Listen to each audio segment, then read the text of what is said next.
First though, my next guest could be our new Prime Minister this year if Labour remain ahead, and they are well ahead in the polls against the Tories. But who's the real Keir Starmer? Well, a new biography, lifting the lid on his personal life, as well, of course, as his political career. And Sir Keir Starmer joins me now. It's so good to see you. Good morning. And this book is really good because, you know what? You're a sir. You've obviously got a very comfortable life, can't really place your accent. But reading the book, you're clearly one of the most working-class leaders of the Labour Party we've had for ages. But that doesn't seem to cut through. Does that annoy you? Is that partly why the reason of doing the book?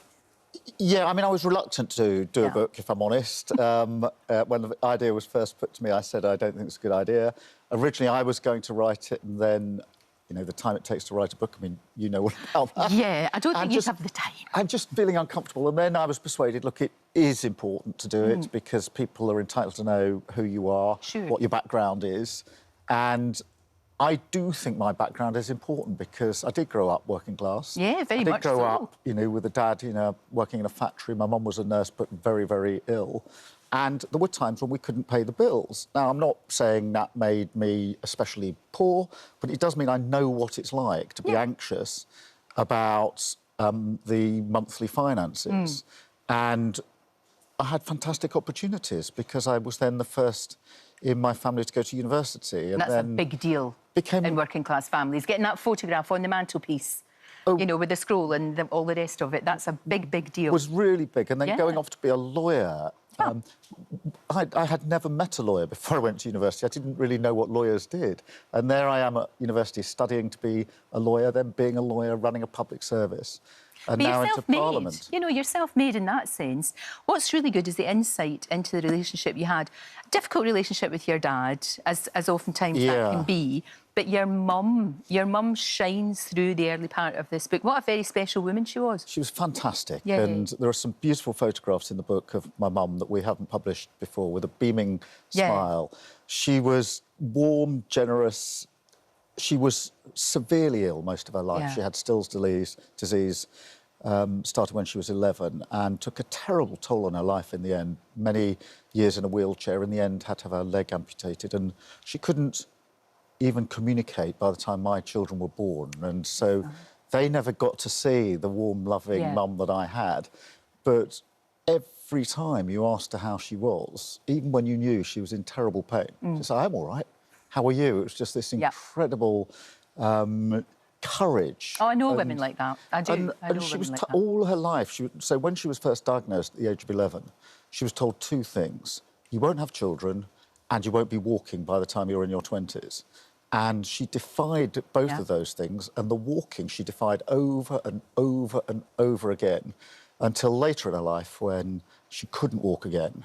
And that almost broke her in the sense that the one thing, you know, you could push her down so many times, you know, life-threatening operations, but she would somehow get back up.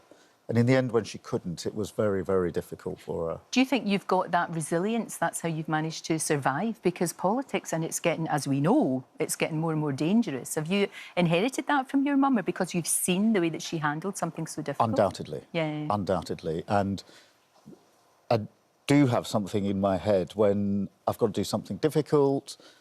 I do think of my mum and think if she can get through that operation, which should mean she'll never walk again, get back up, I can get through whatever I've got to do. Yeah, and so that courage, that resilience, that determination is there with me, and that undoubtedly comes from Mum. And you'll need that, because if you do, and it's looking very likely, it's yours to lose, in a sense. We've got a long way to go. We've got to fight for every vote. But I know. We put ourselves in as best position that we can be in, I think.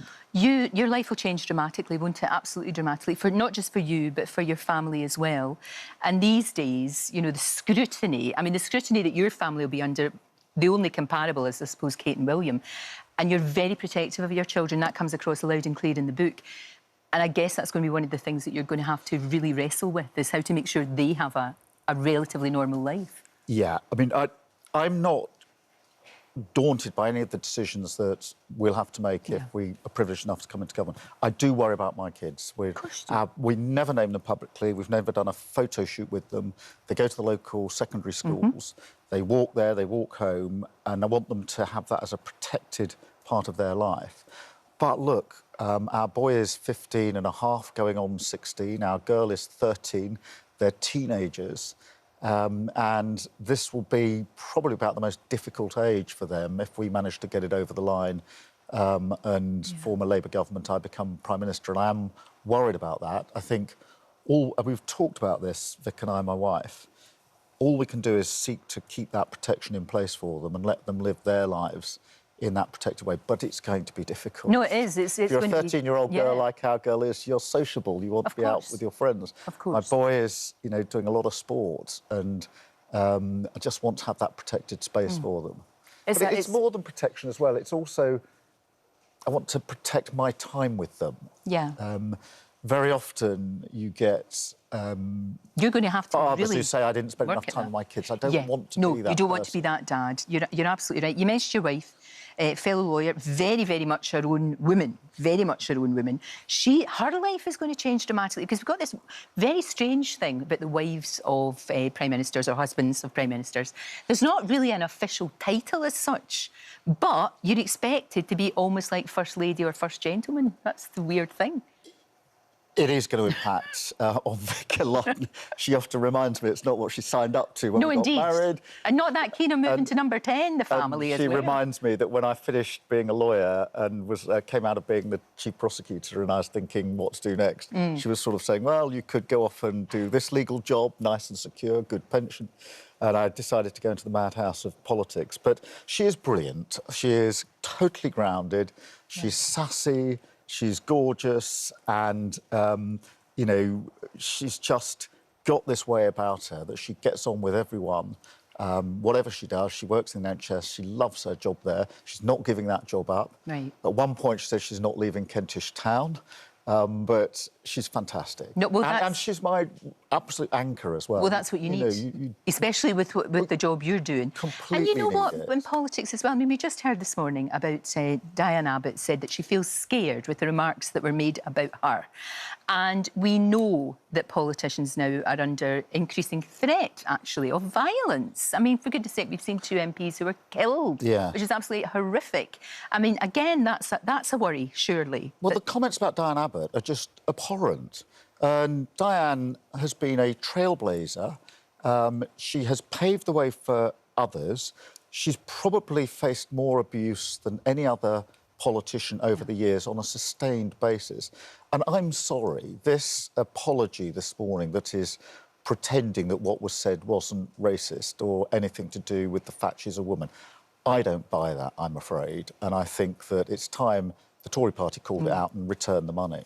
No, exactly. It's appalling and nobody should have to go through that at all. Now, look, some people would say, and sitting talking to you here, I certainly don't think it's true, but they said, oh, he's a bit boring. He's a bit dull. Does that not drive you mad? Does that not think, for goodness sake, or do you think maybe we need a bit of boring? Look, firstly, it doesn't drive me mad. Do you not mind? I couldn't care less. I play football every Sunday with a bunch of mates for 90 minutes. The things they call me are far worse than that. So it's water for ducks back as far as I'm concerned. But what about Peter Mandelson telling you had to lose weight? How rude. I hope you phoned him up and given him into trouble. That's very rude. Well, look, again, I couldn't care less. But he should come and stand on the touchline when I'm playing football and hear what those guys say about me. Because it's nothing. It's nothing at all. The other thing, I suppose, more serious, I say, because when we had Boris Johnson, he was saying, oh, you want someone who can tell a joke and entertain. I have to say, I've been leader of the Labour Party now for 4 years. I've been across the whole country, talked to thousands and thousands and thousands of people about the challenges they face. And none of them have said, Keir, what we need a joke. We need an entertainer. They want to know something. They want to know, do you really understand what I'm going through? Do you understand what it's like? And have you got a way of fixing this and making my life, my family's life, my community's life, my country better? And that's where the conversation really is. There's some serious people. Look, take heart, Mr. Keir Starmer, because I've got you at present.